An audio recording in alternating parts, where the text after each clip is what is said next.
নমস্কাৰ, মই বিজয়। স্বাগতম জনাইছোঁ আপোনালোকক মোৰ ইউটিউব চেনেল বিজয় গাৰ্ডেনলৈ। তো আজি মই আপোনালোকক আৰু এটা নতুন ড্ৰাগন ফুল হালধীয়া হৈ পচি যোৱা অৱস্থা দেখুৱাই আছোঁ।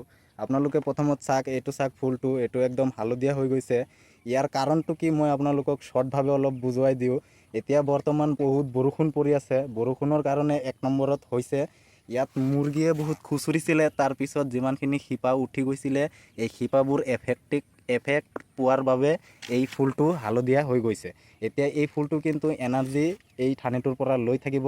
আমাৰ এই ফুলটো নিজে ইয়াৰ পৰা আঁতৰাই দিব লাগিব, তেতিয়াহ'লে এই ঠানিটোৰ এনাৰ্জিটো বেছি ক্ষতি নকৰে।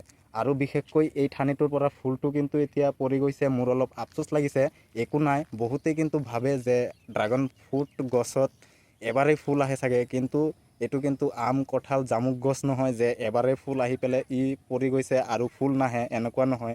এতিয়া আপোনালোকক মই দেখুৱালোঁ এইটো ইয়াৰ পৰা ছিঙি ই কিন্তু বেয়া হৈ গৈছে, ই আৰু ফলত পৰিণত নহয়, এই ফুলটো হালধীয়া হৈ গৈছে।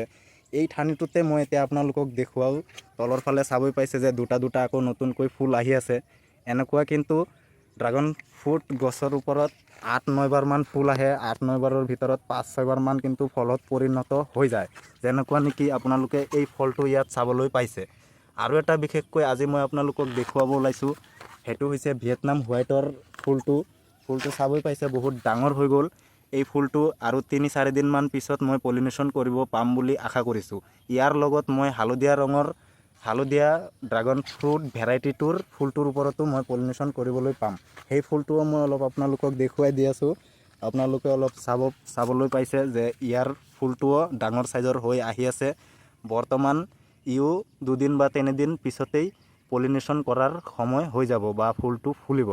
আজি আৰু এটা আপোনালোকক দেখুৱাব ওলাইছোঁ যে মোৰ বাগানত মোৰ বন্ধু এজন আহিছে। বন্ধুজনকো আপোনালোকৰ ওচৰত পৰিচয় কৰাই দিব বিচাৰিছোঁ।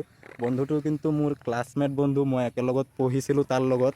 আজি মোৰ বাগান চাবৰ কাৰণে আহিছে, আপোনালোকক অলপ পৰিচয় কৰাই দিওঁ। তো এতিয়া চাবই পাইছে, ই হৈছে মোৰ বন্ধু বা ক্লাছমেট, ইয়াৰ লগতে মই পঢ়িছিলোঁ। ই কেমেৰা লৈ আহিছে, তাৰ নিজৰো এটা চেনেল আছে, তাৰ চেনেলতো অলপ ড্ৰাগন ফ্ৰুটৰ বিষয়ে জনাব বুলি সি আহিছিল মোৰ বাগানত আৰু চাবলৈ। বন্ধু, তোমাৰ যদি কোনো প্ৰশ্ন আছে সোধা, মই তোমাক ডাউটটো ভাঙি দিওঁ যে ড্ৰাগন ফ্ৰুটৰ বিষয়ে যদি কোনো।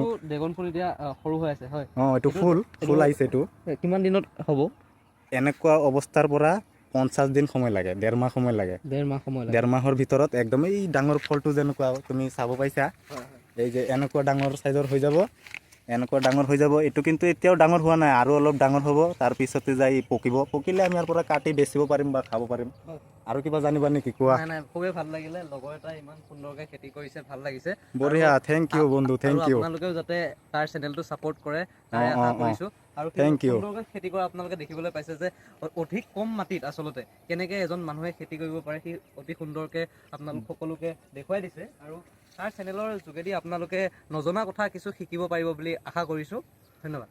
বঢ়িয়া, থেংক ইউ বন্ধু, ধন্যবাদ। তুমি বহুত সুন্দৰভাৱে মোৰ অডিয়েন্স বা ভিউৱাৰ ছাবস্ক্ৰাইবৰ ভাইসকলক বুজাই দিছা, মোৰ ভাল লাগিছে। আপোনালোকৰ যদি ভাল লাগিছে এই ভিডিঅ'টো লাইক কৰিব, চেনেলত যদি নতুনকৈ আহিছে চেনেলটোত ছাবস্ক্ৰাইব কৰিব। আকৌ লগ পাম নতুন এনেকুৱা ভিডিঅ'ৰ সৈতে। আজিলৈকে বাই বাই, হেপ্পী গাৰ্ডেনিং।